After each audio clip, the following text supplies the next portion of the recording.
Bonjour à toutes et à tous. Bruxelles est une capitale multiculturelle et multiconvictionnelle. Dans notre émission aujourd'hui, en 2050, nous allons tenter de voir à quoi va ressembler la croyance des Bruxellois dans le futur à travers, vous allez le voir, des analyses, mais aussi des projets concrets sur le terrain. Nos invités vont tenter de nous dresser un petit peu le portrait du futur de la capitale en termes de croyances. Alors autour de la table, avec nous tout d'abord Caroline Segesser, bonjour. Bonjour. Alors vous êtes chargée de recherche au CRISP. Vous allez notamment nous éclairer sur à quoi va ressembler d'un point de vue démographique le futur de la capitale. Vous pouvez peut-être nous l'expliquer là en quelques secondes. Le Bruxelles 2050 en termes de religion, ça ressemblera à quoi ? Très vraisemblablement, les tendances que nous observons actuellement vont se renforcer. C'est-à-dire, comme vous l'avez dit, Bruxelles est une ville cosmopolite, une ville donc multiculturelle avec une grande diversité de religions et avec aussi des communautés religieuses où le taux de pratique religieuse ou le taux de piété est plus élevé que dans le reste de la Belgique. Donc effectivement, on va sans doute assister au renforcement de cette tendance pendant les 20 années qui viennent. Voilà, le côté multiconvictionnel et multiculturel qui n'oublie pas non plus ceux qui ne croient pas ou qui n'ont pas de religion. Et vous les représentez en partie. Jean-François Jacobs, bonjour. Bonjour. Alors vous êtes représentant, vous faites partie de l'association belge des athées, comme votre nom biblique ne l'indique pas vraiment, on peut dire. Oui, c'est bien ça, c'est bien ça. Donc c'est une association où on fait beaucoup de conférences, de colloques qui traitent des questions divines ou de tout. On fait une critique des religions, qu'elles soient historiques, psychologiques, biologiques. D'accord, on va pouvoir s'intéresser à ce sentiment d'athéisme un petit peu plus tard dans cette émission. Avec nous également autour de la table, Carlo Leix, bonjour. Bonjour. Alors vous êtes membre fondateur et vice-président de l'association Emouna, on pourra l'expliquer dans un instant. Vous êtes également représentant de l'Union bouddhiste belge, vous avez donc ces deux casquettes avec nous aujourd'hui. Emouna, c'est quoi ? Emouna, c'est un cycle de formation qui a commencé en 2016 à Paris avec Sciences Po. Et qui a comme but de former, mais surtout de se faire rencontrer entre eux des imams, des rabbins, des prêtres, des représentants de différentes convictions, et d'avoir un programme ensemble de manière à ce qu'en travaillant ensemble, ils comprennent mieux les autres et ça aide aussi à mieux comprendre sa propre conviction. Et petit aparté sur le bouddhisme que vous représentez ici autour de cette table, on a parlé de croyance, de croire ou pas, on en parlera avec un jeu dans un instant. Est-ce qu'on peut considérer les bouddhistes comme des croyants ? En fait, le Bouddha lui-même a dit « il ne faut pas croire ce que j'ai dit ou ce que je dis. Il faut essayer de réfléchir, de contempler, de méditer là-dessus et de comprendre ». Voilà, ce sera un petit peu le canevas ici autour de cette table. On va essayer de se comprendre, de s'intéresser sans croire spécialement alors tout ce que tout le monde dit. Et on a également avec nous autour de la table Ina Van Looy. Bonjour. Bonjour. Alors vous êtes directrice du Centre d'éducation à la citoyenneté du CCLJ et vous allez nous présenter un jeu dans un instant. On ne va pas le développer là maintenant. Ça s'appelle Croire ou pas. En un mot, c'est quoi ?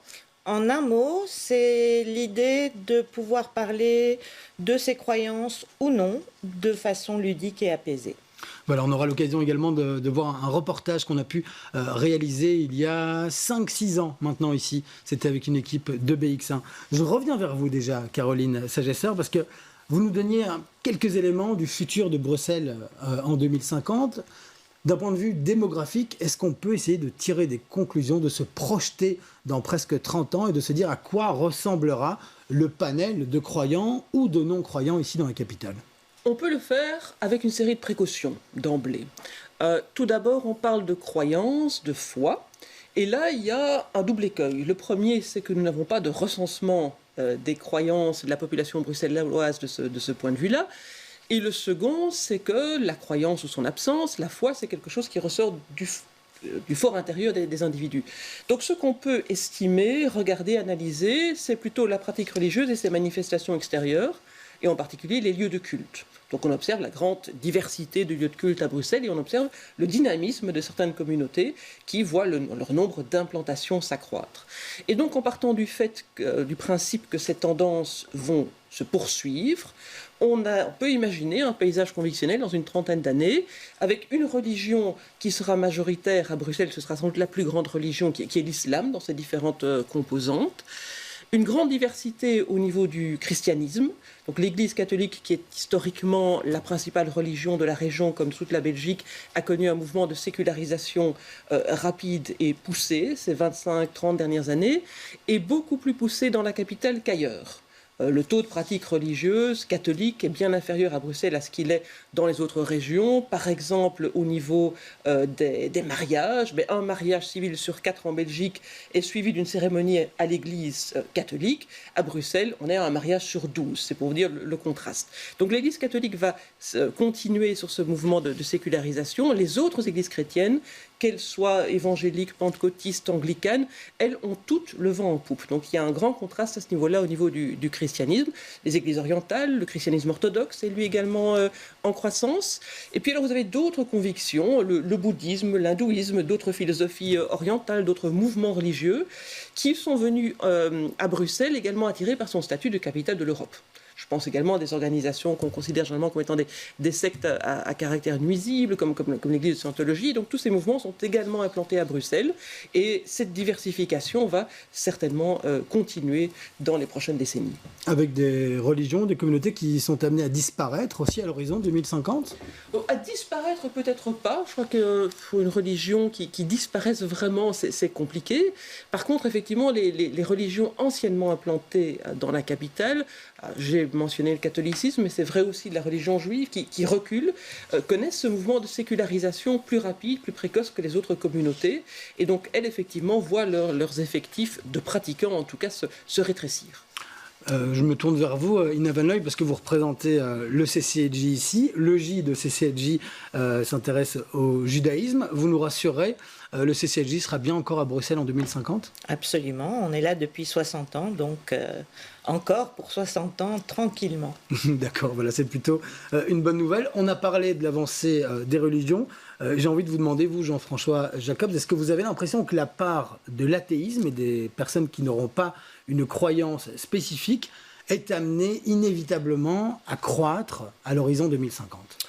Croître, oui, sans aucun doute, bien que l'athéisme n'offre rien, il n'y a pas de salut, donc c'est pas très vendeur. Mais je pense que je voudrais plutôt parler sur l'évolution des croyances, parce que oui, effectivement, il y aura 2050, c'est demain presque. Il y aura encore des musulmans, des juifs et des catholiques, mais ils ne vont plus croire comme ils croient aujourd'hui à cette religion, je pense. L'évolution d'une religion est salvatrice. Si la religion n'évolue pas dans le milieu dans lequel elle vit, elle finit aussi par disparaître.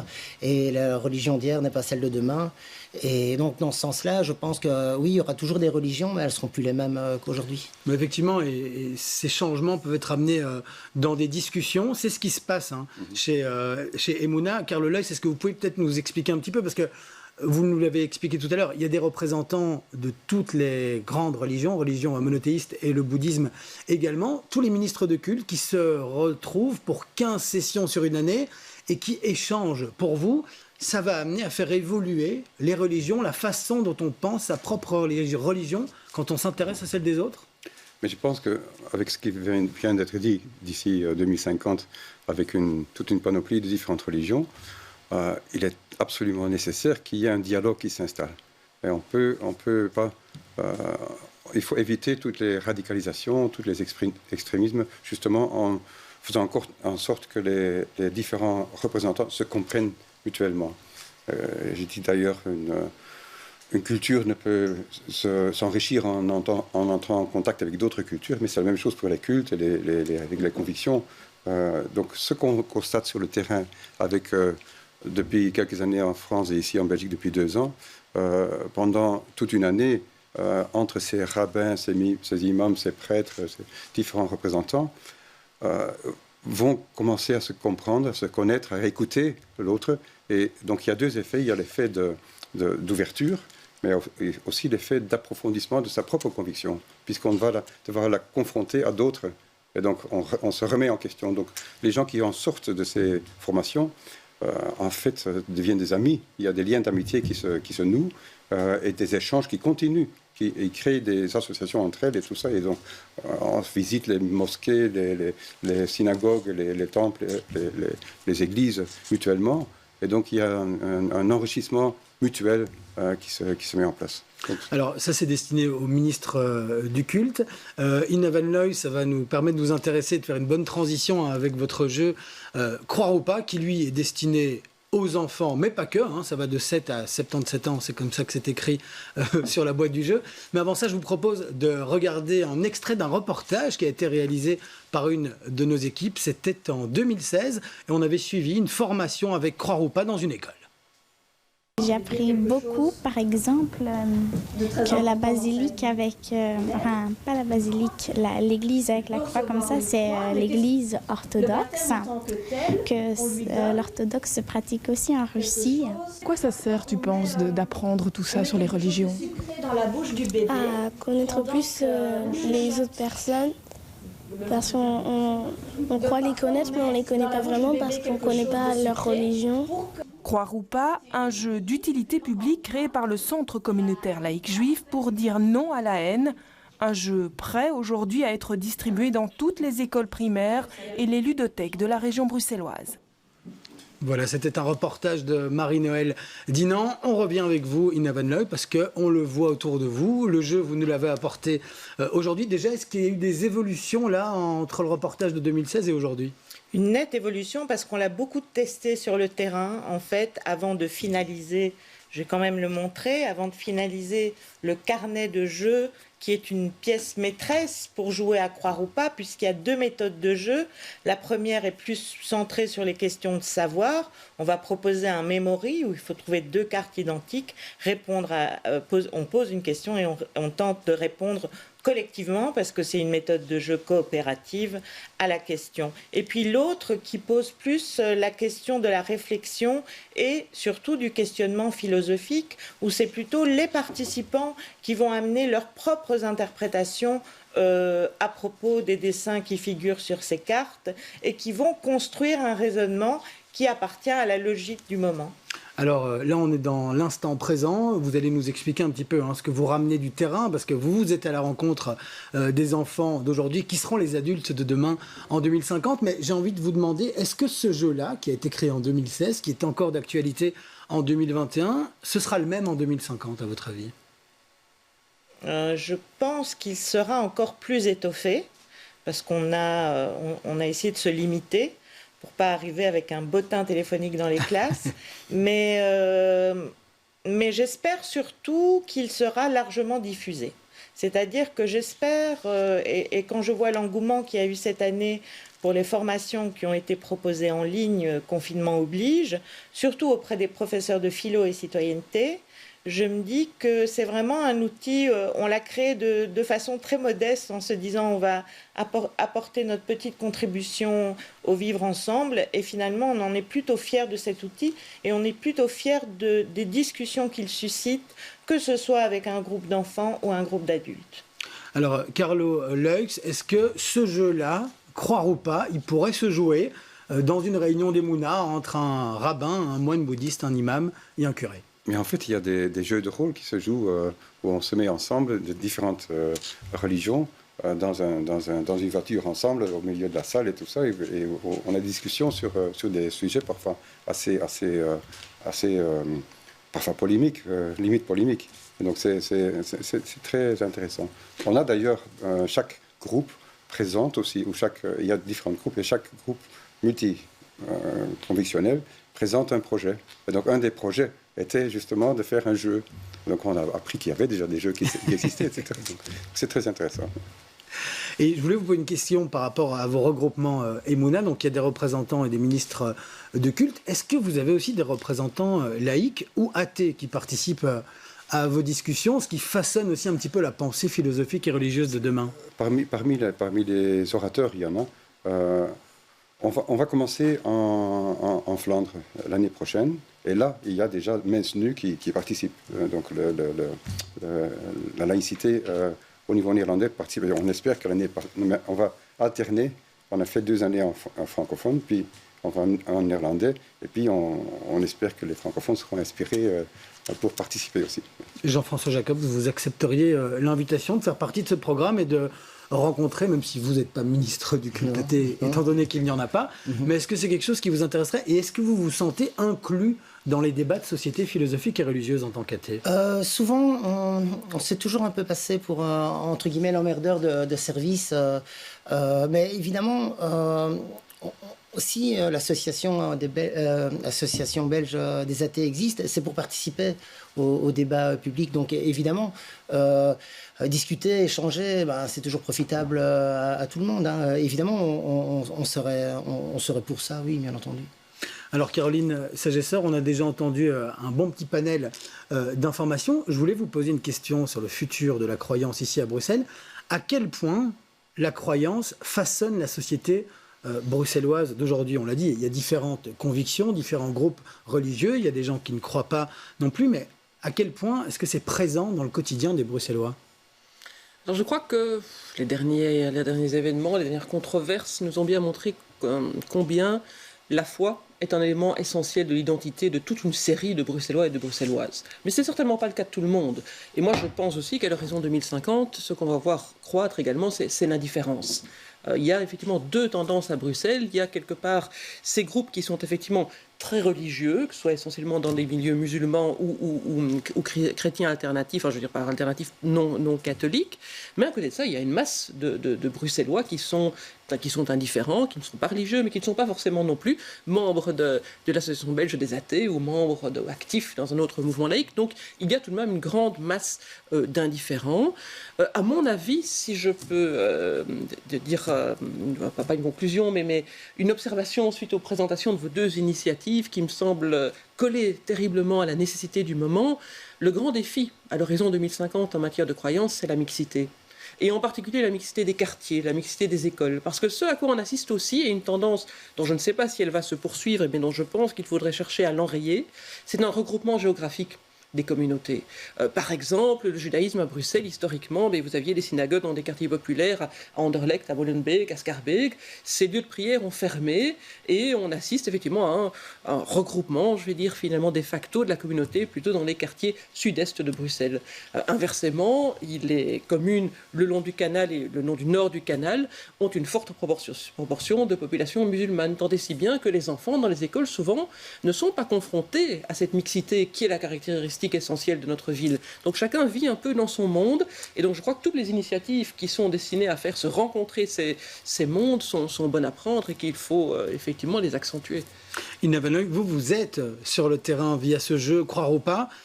On va sortir un tout petit peu du débat, mais quand vous vous rendez sur le terrain, c'est quelque chose que vous constatez dans les écoles, dans les classes. On manque cruellement de mixité, ça se ressent dans les réponses aussi. Il y a des classes où on ne connaît vraiment pas l'une ou l'autre religion selon ses propres origines. Oui, et surtout, pour que vous compreniez bien dans quelle démarche s'est inscrite la création de ce jeu, l'idée a commencé à poindre alors que le cours de philosophie et de citoyenneté n'existait pas encore. Et donc, en travaillant sur le terrain, en particulier dans les écoles primaires, nous nous sommes rendus compte que la croyance, le fait religieux même, n'était jamais discuté en groupe classe, parce que ce n'étaient pas des sujets qui étaient abordés en classe, c'était des sujets qui étaient abordés dans les cours dits philosophiques. Et nous, on s'est dit, ça ne va pas du tout, les enfants doivent pouvoir discuter de leurs croyances tous ensemble. Et donc, on a d'abord créé une animation, et après l'animation est venue l'idée d'un jeu. Donc aujourd'hui, le cours de philo et citoyenneté existe. Évidemment, comme je le mentionnais tout à l'heure, il y a des quartiers qui connaissent une plus grande concentration, par exemple, d'enfants musulmans, et d'autres un peu plus de mixité, et parfois pas du tout de mixité. Donc, pouvoir se raconter, parce que c'est ça que font les enfants aussi. Ils se racontent et ils découvrent l'autre, mais je dis les enfants, mais les adultes le font également. Et donc, oui, effectivement, ça permet de faire du faire ensemble, comme on dit. Mais justement, on va prendre un exemple d'une classe où il y a beaucoup de mixité. Oui. Est-ce que là, vous sentez qu'avant même votre arrivée, les élèves ont déjà plus d'échanges et qu'il y a cette richesse et ces échanges, ou c'est un sujet justement qui ne se partage pas trop, même entre enfants d'une même classe? C'est un sujet qui ne se partage pas trop. C'est assez intime finalement, la foi. Donc, c'est pas un sujet qu'ils abordent de façon très spontanée. Non, alors, il y a ces croyances, il y a aussi le fait de ne pas croire. Est-ce que quand on est considéré comme athée, qu'on se revendique, c'est quelque chose auquel vous avez été confronté, même dans votre jeunesse, peut-être parfois gêné ou d'avoir des difficultés d'expliquer à quelqu'un qui croit que nous, on ne croit pas?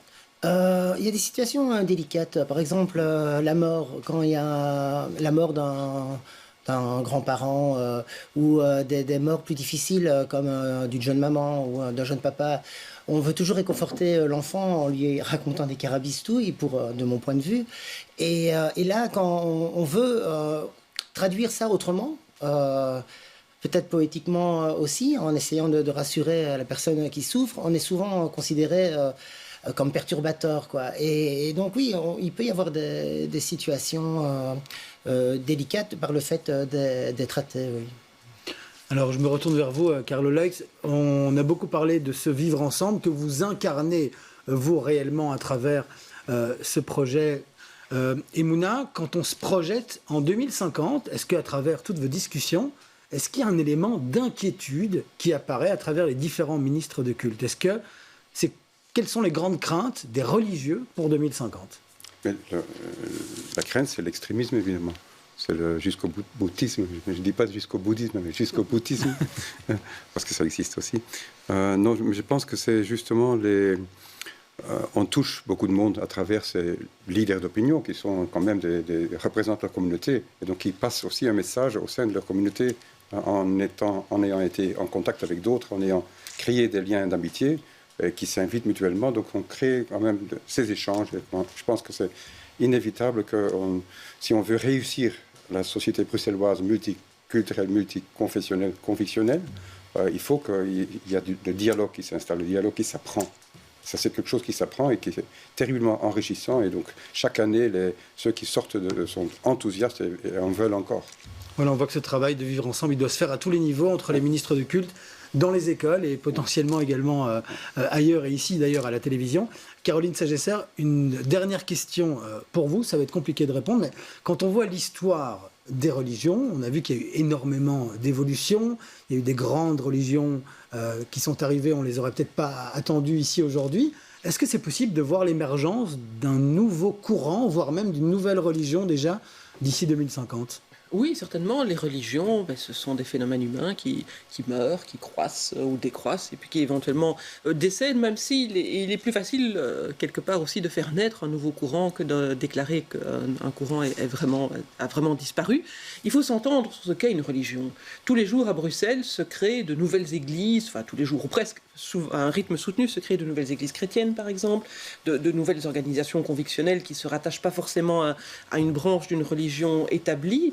Donc nous avons évidemment, je crois peu probable que Bruxelles soit l'épicentre de la naissance, par exemple, d'un nouveau monothéisme dans les 30 années à venir, à côté du judaïsme, du christianisme et de l'islam. Donc ça, c'est peu probable. Par contre, des nouvelles communautés qui ont un ministre du culte, des textes sacrés éventuellement différents, oui, pourquoi pas, effectivement. Alors une question encore pour vous, Jean-François Jacobs. Est-ce que vous avez l'impression que d'ici 2050, votre courant, que vous représentez au sens très large, pourrait être majoritaire? Est-ce que vous avez l'impression, on l'a dit, les gens s'en foutront, entre guillemets, de leur croyance ou de leur religion. Est-ce que vous avez l'impression que les athées seront majoritaires? Je ne sais pas, je ne suis pas prophète, mais ça dépend s'il y a des crises ou s'il n'y a pas de crise, s'il y a des guerres ou s'il n'y a pas de guerre, s'il y a des famines ou s'il n'y a pas de famine, ça dépend tellement de choses. Mais je voudrais mettre quand même le doigt sur quelque chose. Les changements ne se font pas comme ça du jour au lendemain. Surtout par rapport au sujet qui nous importe aujourd'hui, c'est plutôt comme une marée comme ça qui monte et qui descend, mais qui finit toujours inexorablement par monter.